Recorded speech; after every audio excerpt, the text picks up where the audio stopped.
Madame, mademoiselle, monsieur, bienvenue à Métro News et bonne fête à tous les amoureux. Joyeuse Saint-Valentin.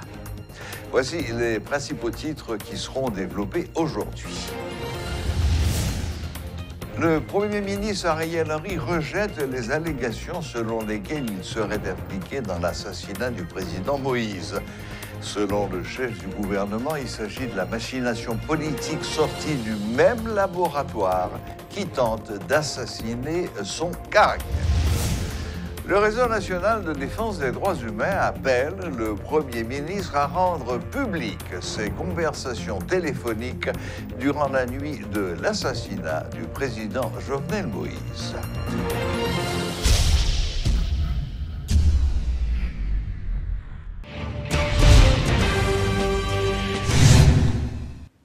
Le Premier ministre Ariel Henry a rencontré vendredi dernier les représentants des accords de Montana et du 11 septembre. Cette réunion, qui a duré plusieurs heures, a eu lieu à la résidence officielle du Premier ministre à Musso. Le Premier ministre avait répondu favorablement à la demande de rencontre formulée par le Bureau de suivi de l'accord dans sa lettre du 2 février dernier, dans le cadre de la recherche de consensus. En regard des priorités de l'heure et des défis qui nous attendent, tels l'insécurité et les prochaines consultations populaires, j'appelle au courage, à la détermination, à l'abnégation et au patriotisme de tout un chacun en vue du sauvetage national, a déclaré le chef du gouvernement. Les membres du bureau de suivi de l'accord de Montana, à la suite de leur rencontre avec le chef du gouvernement et ses alliés de l'accord du 11 septembre, le 11 février dernier à Musso, ont indiqué que le dialogue est maintenu entre le Premier ministre et les représentants de l'accord de Montana, mais les négociations n'ont pas encore débuté. Ariel Henry, monté au mois de juillet.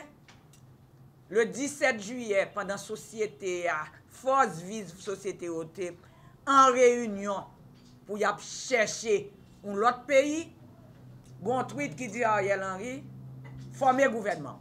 Ça veut dire qui ça? Ça veut dire pas occuper, jouer terre dit.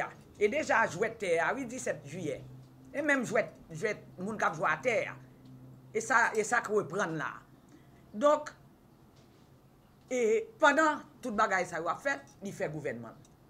Peu de temps après, donc, nous-mêmes dans le processus, nous mettons accord, nous dehors, tout le monde ouais, tout le monde a réagi, bay adresse, côté moun qui a voyé réaction. Donc, exemple ça, c'est un bon exemple. Parce que, yo vin senti nécessité pour yo faire une tout. M'a rappelé que nous signons accord nous en 30 août, et gon l'autre qui signe 11 septembre. Te gon pouvoir qui t'est installé, et puis gon équipe dirigeants politiques et d'organisation qu'al rejoindre pouvoir à travers un accord. Donc son coalition de pouvoir. C'est pour ça nous-mêmes, là nous écrit, nous demander rencontrer avec Premier ministre de fait là et ses alliés qui liés à lui-même par cet accord. Mais nous ne pouvons pas parler d'accord unitaire parce que c'est des projets pays n'a parlé. Ce n'est pas arrangement, ce n'est pas OK, ma prends ti morceau là ou prends ti morceau là. N'a demandé ensemble est-ce que nous d'accord pour nous faire ça dans mettre pays en devant. Est-ce que nous d'accord ça? C'est pays, c'est pas accord unitaire. Que démarche nous, nous pas préoccuper de notre parole ça yo. Ça qui intéresse nous, c'est joindre une solution dans le pays sur base d'un consensus large pour pays à sortir dans salier là. Et son bagage d'importance à faire sécurité, à faire la vie chère, avec problème qui gagne dans le pays là, nous pas capable dans situation où on a parlé parole qui pas camper sur rien. Nous pas dans domaine ça. Et d'autant plus pendant mon a dit ça, dans ça que lui même lié jodi à que refuser que n'en fait qu'à rappeler là, il faut que jamais qu'à préciser qui ça lié par rapport à accusation sous dos bien par rapport à parole qui peut être sur lui, soupçon d'accusation sur lui, c'est dire comme ça. Et puis pendant une situation comme ça, compliquée. Parce que les gens étrangers, blancs, dans le journal, ils parlent d'un monde qui est responsable pays dans la tête pâle. Et d'autant plus que c'est lui qui joue pour arriver là. Là, il mettait des paroles comme ça sur lui. Ce n'est pas qu'individu à la parler. La parle à pays. C'est comme si le pays a aujourd'hui réduit pour qu'il y ait des gens qui ont dirigé, qui sont dans le complot pour tuer les gens qui ont dirigé l'enfant. Nous ne pouvons pas entrer dans le jouet de ça. Nous ne pouvons pas entrer dans la parole de ça. C'est le premier bagage cadeau sur la première partie question. Deuxième partie question. Qui ça n'a pas négocié? N'a pas négocié pour nous joindre que le pays a une force unitaire d'un moment nécessaire qu'on y a une expression politique qui ramasse force sociale dans le pays et qui imposait à l'étranger à cette domination persistante qu'il a dans le pays a campé devant le dit haïtien qu'a fait autrement. Mais ça n'a pas négocié. Et tout le monde doit comprendre cette nécessité de mettre ensemble, quelle que soit la catégorie côté où il y a, pour permettre ça faire. Et moi, à comment on a défini clairement comment ça a fait. Donc c'est la position sanier et ces négociations ça a fait, c'est lui qui continue à faire.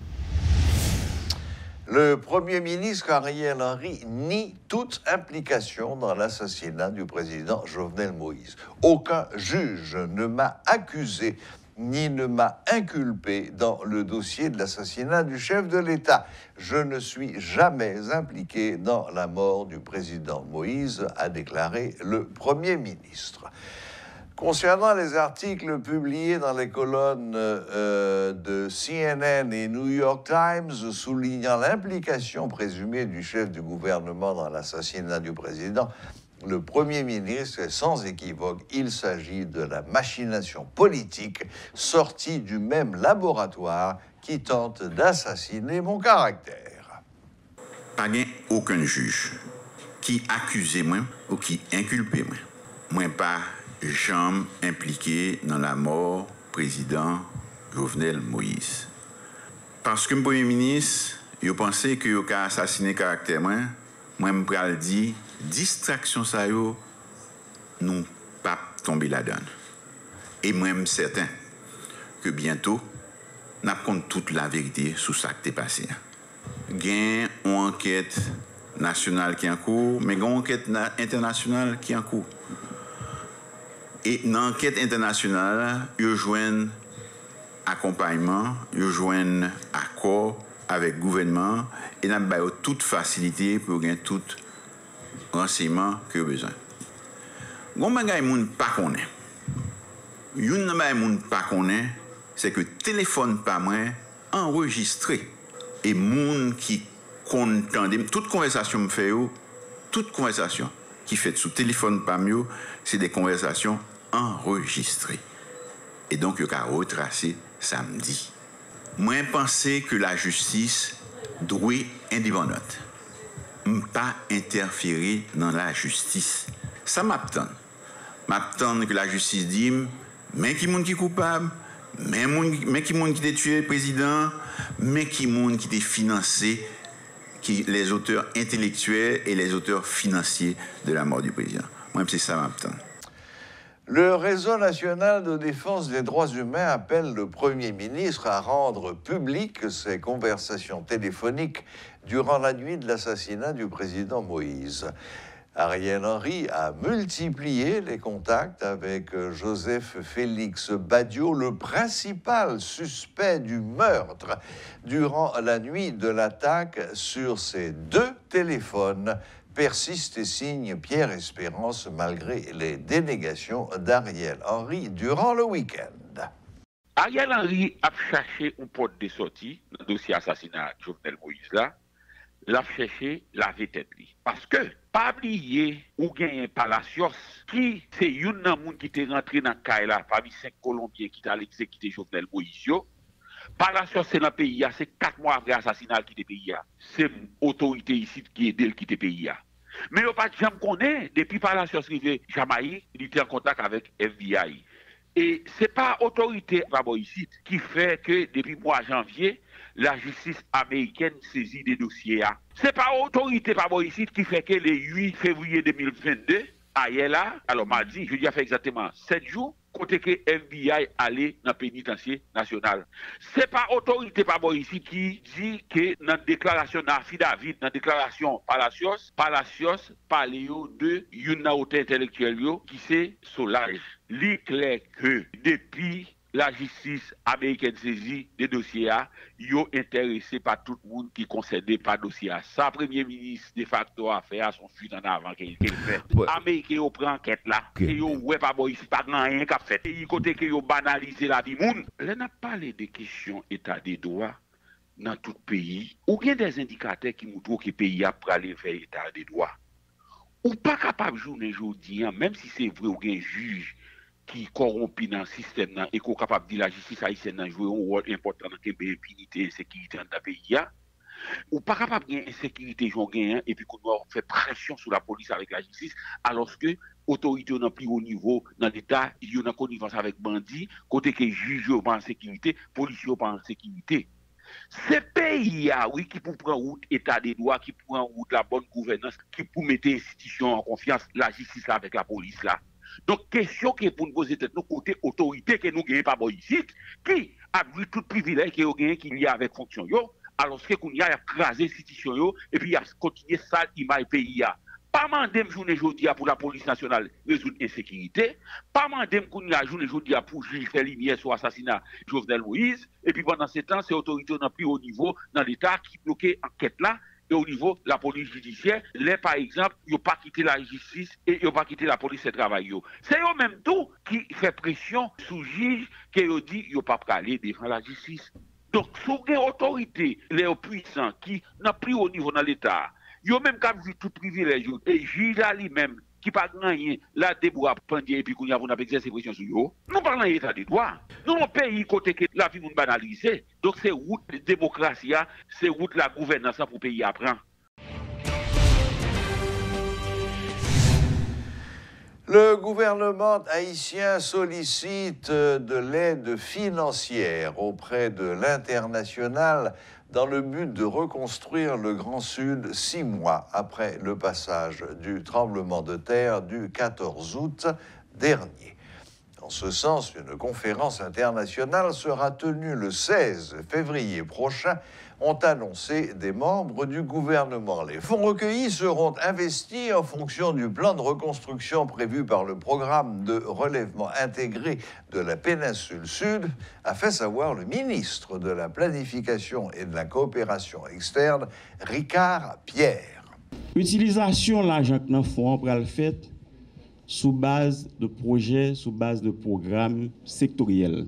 Projet ça yo, programme ça yo, gagner un comité pilotage cap mettre tout mécanisme pour sélectionner projet yo, sélectionner programme yo, choisir ça qui va le financer, ça qui pas financer et ça qui financer yo, gagner tout un processus de suivi, évaluation et le ministère de la planification et de la coopération externe gagner ça aurait une direction planification, évaluation et suivi qui parle au cœur du processus de suivi, du processus d'évaluation des projets qui vont être exécutés dans le cadre de la reconstruction. Fois ça, gagner un fonds qui a ouvert. C'est Nations Unies qui a ouvert sous demande de l'État haïtien et sous contrôle partenaires internationaux tout qui contribuent dans tout processus urgence et préparation de documents pour adresser besoins de reconstruction.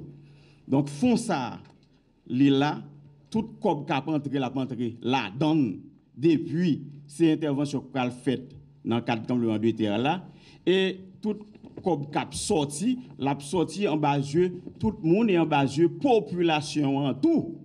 Population, 3 départements qui sont victimes. Donc la transparence, au rendez-vous, et chaque 5 € cap dépensé, il faudra que l'État haïtien en mesure pour le rendre compte à pays en général, mais aux 3 départements les plus affectés en particulier.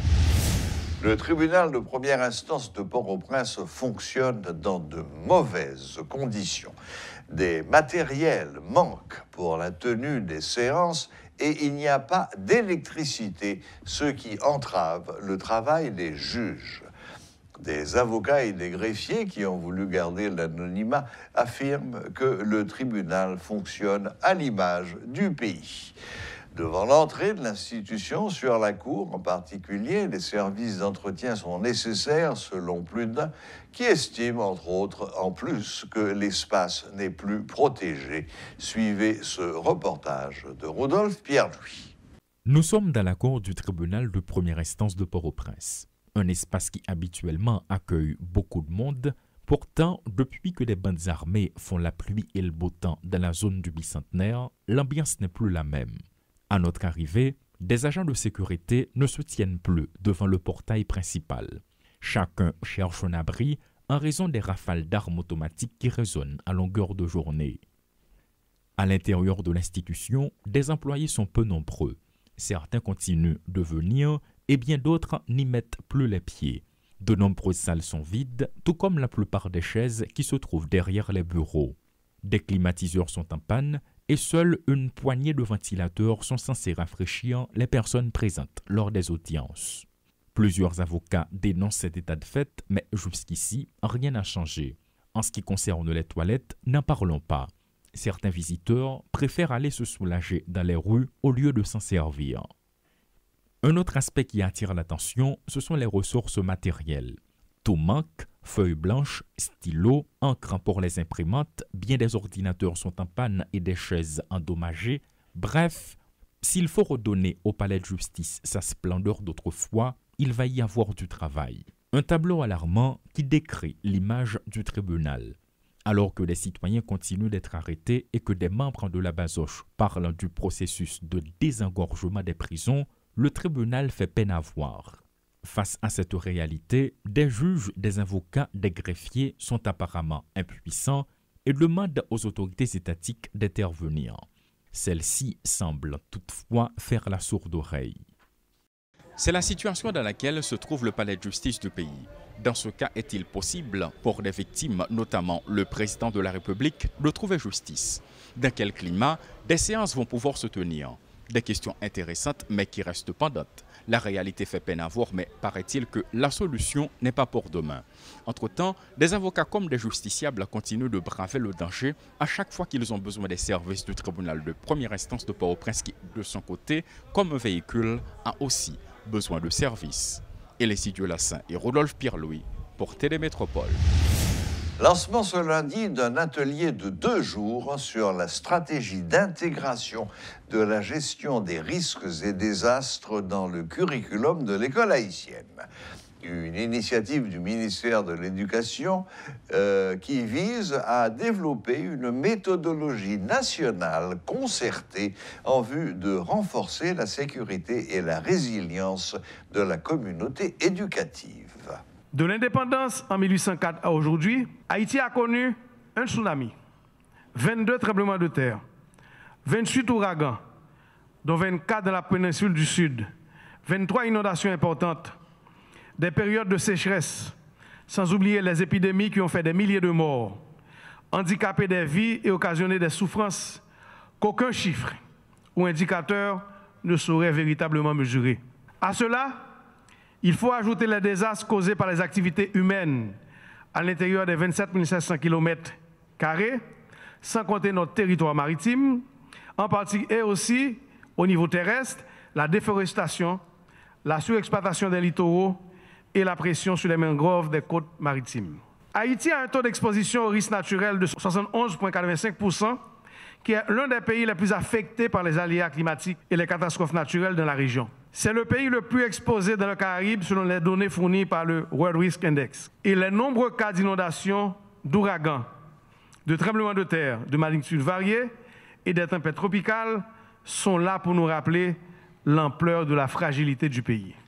À travers cette action, il s'agit de mobiliser toute la communauté éducative, les acteurs sociaux, les collectivités territoriales autour de la nécessité de sensibiliser et de former élèves, étudiants, enseignants, personnel administratif du secteur de l'éducation, parents d'élèves, à travers notamment les conseils d'école sur les risques des catastrophes et les comportements responsables à adopter afin de diminuer leur impact.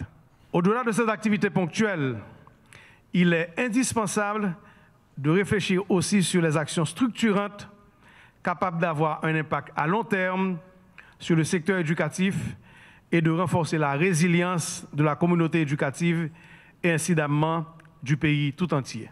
L'atelier de travail que nous organisons ce matin s'inscrit dans cette dynamique de co-construction pour la pérennisation de notre démarche. En effet, réfléchir sur la stratégie d'intégration de la gestion des risques et des actes dans le curriculum de l'école haïtienne nous permet d'anticiper et de mettre en place les fondations susceptibles de guider notre démarche afin de diminuer l'impact des risques des catastrophes sur les populations et particulièrement dans ce cas sur la communauté éducative. Je me réjouis en ce sens de la réaction positive et de l'implication de chaque acteur dans cette démarche visant à doter Haïti d'éléments clairs pour que la GRD soit inscrite dans le curriculum et les programmes de pour la formation durable des jeunes adolescents au risque. Moi, toujours dit, l'école pas qu'attendre. Et nécessité pour protéger la vie de nous, pour protéger toute population, pas qu'attendre. Qui donc? On nous mette ensemble, dans tête ensemble, pour une communauté éducative pijam, dans l'intérêt de toute société. Voilà, la boucle est bouclée. Merci de nous rester fidèles. Très bonne semaine à toutes et à tous et à la prochaine. Même heure, même chaîne.